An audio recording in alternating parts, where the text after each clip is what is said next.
Don't have sex, because you will get pregnant and die. Don't have sex in the missionary position. Don't have sex standing up.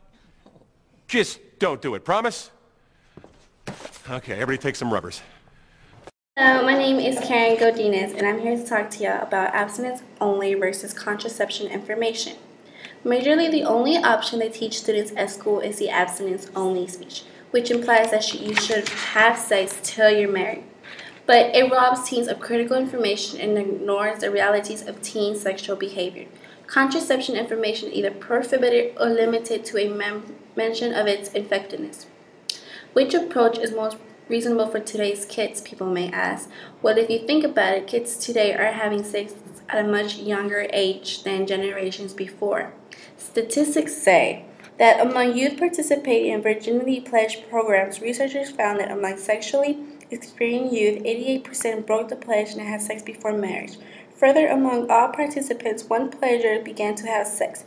They had more partners in a shorter period of time and were less likely to use contraception or condoms than they were non-pledging peers. So, safe sex education appears to be more effective than abstinence education. A safer sex message is more relevant to adolescents' lives.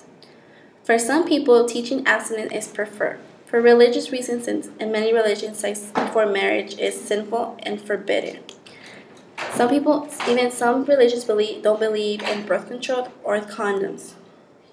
Other people prefer it because they just don't think it's right for adolescents to be doing things they might potentially regret in the future. Safer sex is a better method. Many of these people believe that trying to convince teenagers to be abstinent is a waste of time, because some teens are going to have sex no matter what. Teenagers are going to experiment. Teaching students to use protection like condoms and birth control will help them be safe in case they decide to do it. It's preferred that young people be abstinent, but in the case that they don't, they need to be aware. Survey of family growth to determine the impact of sexuality education on youth, sexually risk-taking for young people ages 15 to 19, and found that teens who received comprehensive sex education were 50% less likely to experience pregnancy than those who received abstinence-only education. Researcher Douglas Kirby for National Campaign to End Teen Unplanned Pregnancy examined studies of prevention programs which had a strong experimental design and used appropriate analysis. 2/3 of the 48 comprehensive sex of programs studied had positive effects. 40% delayed sexual initiation,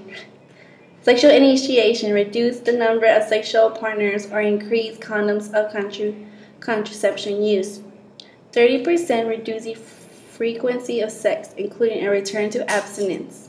60% reduced unprotected sex. Sexual behavior is a basic human need which can be a positive experience, although it requires maturity and responsibility. So remember, safe sex is great sex. Better wear a latex before you get a latex that I think I'm latex.